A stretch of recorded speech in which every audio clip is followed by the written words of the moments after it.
Bienvenue à tous dans cette nouvelle vidéo où je rejoue à mes jeux d'enfance. Vous l'avez vu dans le titre et dans la miniature. Aujourd'hui je vais rejouer à 3 jeux parmi tant d'autres de mon enfance. Je vais me concentrer essentiellement sur la Mega Drive aujourd'hui puisque c'est la première console que j'ai eue quand j'étais petite. En tout cas si jamais le concept vous plaît, n'hésitez pas à laisser un pouce bleu à la fin de la vidéo ou carrément me mettre un commentaire pour me réclamer un autre épisode parce que je veux savoir déjà si ça vous plaît avant d'en faire d'autres et je pourrais vous faire découvrir les jeux PC ou PS2 que je jouais à l'époque. Et pour être tout à fait honnête avec vous, j'ai déjà tourné cette vidéo, je la refais parce qu'on a eu un problème technique, il n'y avait pas le son sur les jeux. Donc j'ai déjà rejoué à tous ces jeux là, donc ça va pas être de la découverte, mais vraiment vous partager en fait mes jeux d'enfance et en parler tranquillement avec vous en faisant un peu de gameplay, ce qui manque un peu sur cette chaîne, donc j'en propose, voilà.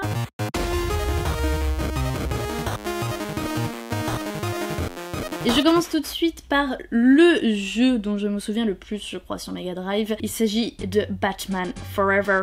Ou Batman toujours. Voilà, ça c'est the jeu auquel je jouais tout le temps avec ma sœur parce qu'il faut savoir que c'est un jeu qui se joue très bien en coop et il est même plus facile je trouve en coop. Donc vous allez voir, le jeu est en anglais, c'est normal, il l'a toujours été. Moi quand j'ai été gosse, je l'avais en anglais aussi et du coup je ne comprenais absolument rien. C'est ça qui est terrible, c'est que je comprenais rien. Genre là il y a tout un truc au début, Bad Computer News Monitor, Urgent Emergency Ben de source machin truc. C'est basé sur le film hein, Batman Forever avec Jim Carrey entre autres.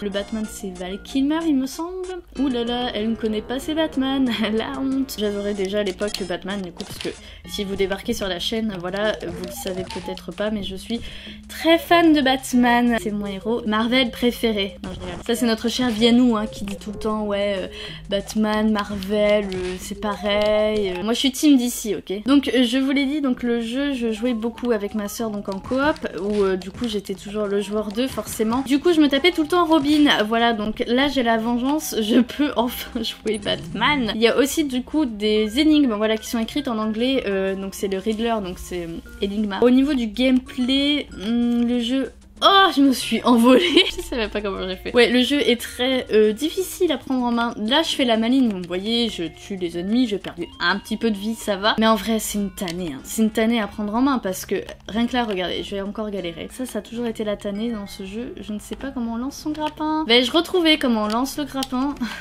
Telle est la question. Tout de suite, après la pub. We seem to be down to our last diet cook. A gentleman is on his way to pick some up.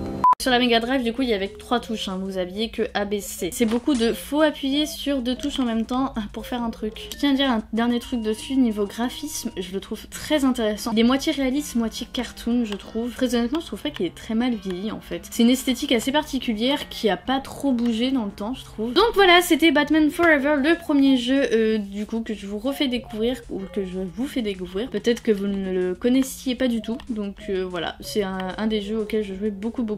Même en émulateur, je ne l'ai jamais terminé ce jeu parce qu'il est vraiment trop difficile. Hein. Les systèmes de combat sont trop bizarres, l'IA est vraiment très bizarre aussi, elle est très dure à battre, ils sont très intelligents. Tout seul, et bah du coup tu te fais prendre en sandwich par les ennemis et moi je trouve ça pas juste en fait. On passe au jeu suivant.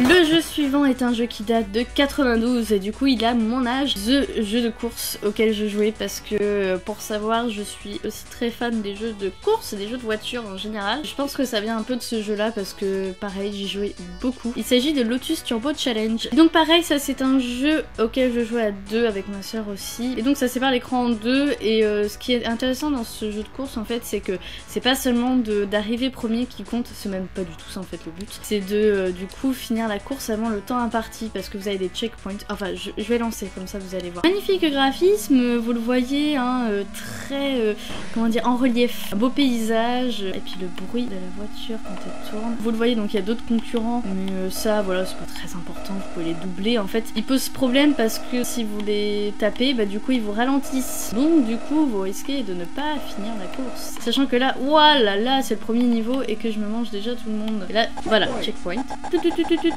Donc ça c'est le premier niveau, voilà, il est tout simple et pourtant j'arrive pas à le finir. Plutôt niveau... Mais vous voyez les virages sont impossible à prendre. Hein. La physique est tellement bizarre parce que du coup vous avez une touche pour accélérer, vous allez à gauche, vous allez à droite, mais vous pouvez pas vous déplacer vraiment sur la route. Je sais pas comment expliquer, mais ceux qui ont joué à des vieux jeux de voiture vont voir de quoi je parle parce que je pense que les mécaniques étaient un peu comme ça. L'eau ça fait ralentir aussi. Du coup faut prendre les rondins, mais les rondins, oh j'ai réussi à le prendre, incroyable. Et le truc c'est que voilà, les choses apparaissent au dernier moment, donc du coup on n'a pas le temps de les voir venir, c'est un peu chiant. Et vous voyez là il reste que 10 secondes et il n'y a pas de map aussi. Donc du coup sans map on sait pas du tout où on en est. On a juste genre voilà le temps qui fait tut, voilà out of time et du coup game over. Voilà à la fin on voit ce qu'on fait du coup. Donc j'ai été jusqu'au j'étais tellement prêt. Et du coup voilà quand vous gagnez ça c'est un truc que j'avais pas compris quand j'étais gosse. Vous aviez le password du coup qui se mettait pour y accéder. C'était la sauvegarde de l'époque. Donc par exemple le deuxième niveau il s'appelle Sleepers et du coup vous avez accès directement au deuxième niveau. Et j'ai pas parlé surtout de la musique. Écoutez-moi ça. Donc, juste pour vous montrer un autre type de circuit, là c'est la nuit du coup. Les deux premiers niveaux je me rappelle beaucoup parce que j'arrivais à finir le premier. Il fallait jouer l'un contre l'autre. Non mais genre la bleue là, elle roule n'importe comment et tu vas me dire qu'elle va avoir le checkpoint. N'importe quoi, elle était dans le décor. Voilà, je suis toujours assignée à ce jeu. Juste pour s'amuser, on va aller au dernier niveau, juste pour voir un peu à quoi il ressemble. Regardez-moi ces virages. Vous voyez le password est écrit en bas. Vous pouvez jouer du coup en manuel en fait, les passer vitesse manuellement. Comme tout bon jeu de course maintenant en fait. Ouais, il est où le checkpoint là en fait? Non mais vous êtes sérieux, je me suis rien mangé, il est là. Non mais c'est n'importe quoi. Vas-y, je me casse. Passez au jeu suivant.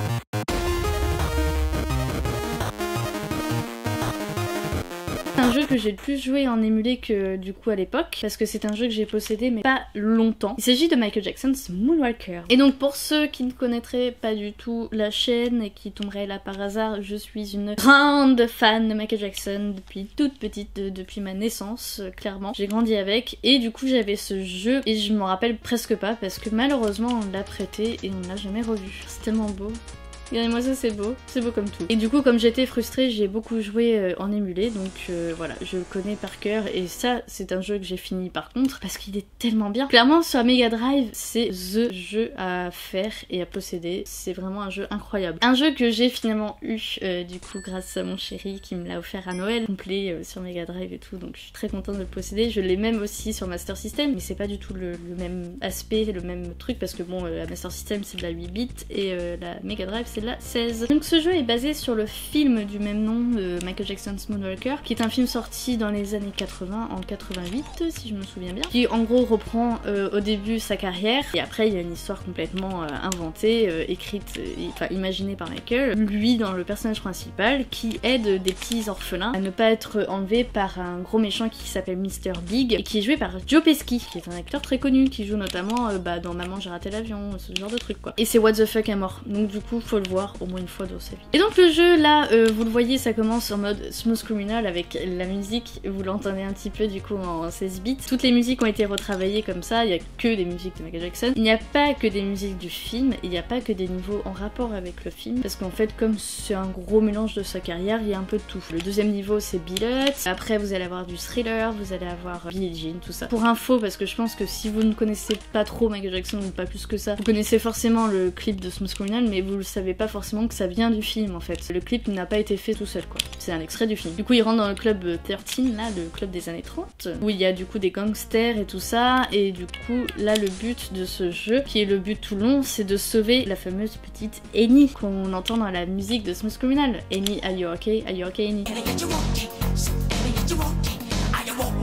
Je veux être précise, parce que sinon je vais me faire taper sur le doigt si j'ai des fans qui passent par là. Oui, dans le film elle s'appelle Cathy. Je ne sais pas du tout pourquoi elle a pas le même prénom, mais en tout cas pour moi c'est la même personne. Ok, c'est une petite blonde avec son petit nounours. Tout ça pour dire que là le but c'est de retrouver les petites Annie dans la map, qui sont des niveaux très verticaux souvent. Hein. C'est très faut monter, descendre, et du coup c'est intéressant. Et donc là dans le jeu, du coup les petites Annie sont cachées seulement à certains endroits. Là en l'occurrence elles sont soit derrière des portes, soit derrière des fenêtres, soit là au milieu. Donc une fois qu'elles sont toutes récupérées, donc il y a Bubbles, le chimpanzé de Michael Jackson, qui a vraiment existé, qui arrive et qui vous indique que là en l'occurrence il faut descendre. Et du coup la Mr. Big arrive, on peut pas le taper, si je le touche il me fait mal, donc c'est pas la peine. Et là du coup vous avez tous les gangsters qui vont arriver d'un coup, enfin en gros c'est les mini-boss de fin de niveau. Et il y a une touche secrète, celle-ci, voilà, qui vous fait perdre de la vie, qui est très cool, parce que du coup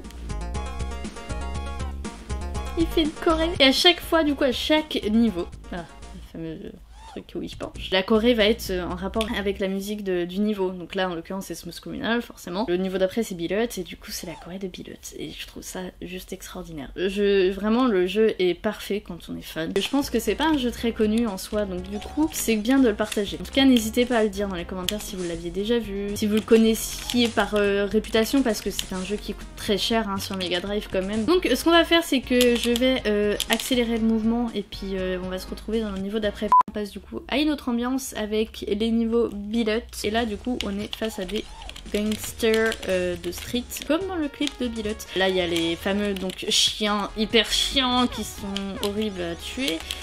Les jeux c'est pas très gentil de tuer des chiens de base. Hein. Esthétiquement même il est très réussi en fait. Hein. Très contente de vous présenter ce jeu, de vous le faire découvrir. En tout cas j'espère vous le faire découvrir. Je pense que vous l'avez tous vu plus ou moins mais je pense pas que tout le monde y a joué. Et franchement je vous le conseille. Voilà, si vous êtes un peu rétro, honnêtement foncez parce que c'est un très bon jeu. Au-delà que c'est Michael Jackson, le jeu est cool. Un peu influencé, je le reconnais. N'empêche que c'est un bon jeu. Donc voilà, j'ai été assez rapide sur les jeux, je m'en excuse d'avance. Du coup je vous redis ce que j'ai dit au début. Si ça vous a plu, il faut me le dire dans les commentaires, il faut laisser un pouce bleu pour que je sache. En tout cas moi j'espère avoir été agréable du coup dans mes explications, dans mes avis et tout, parce que c'est difficile de jouer et en même temps parler, hein. Je sais pas comment ils font les streamers en fait. D'ailleurs en parlant de streamers, si vous voulez nous voir jouer en live et tout ça, sachant que je suis pas toute seule sur la chaîne, on a aussi Nono et Alès, eux qui streament du coup sur Twitch, le lien est dans la description, donc n'hésitez pas à aller voir la chaîne Twitch si vous voulez voir du gameplay en live du coup. Mais bon pour l'instant on est sur YouTube, donc n'oubliez pas le pouce bleu comme je vous l'ai dit depuis le début si ça vous a plu, et à vous abonner aussi, c'est important en activant la petite cloche pour pouvoir être au courant des prochaines vidéos qui sortent. C'est très important pour nous, donc merci d'avance à ceux qui le feront. Je vous fais de très gros bisous et je vous dis à très bientôt pour une prochaine vidéo. Ciao!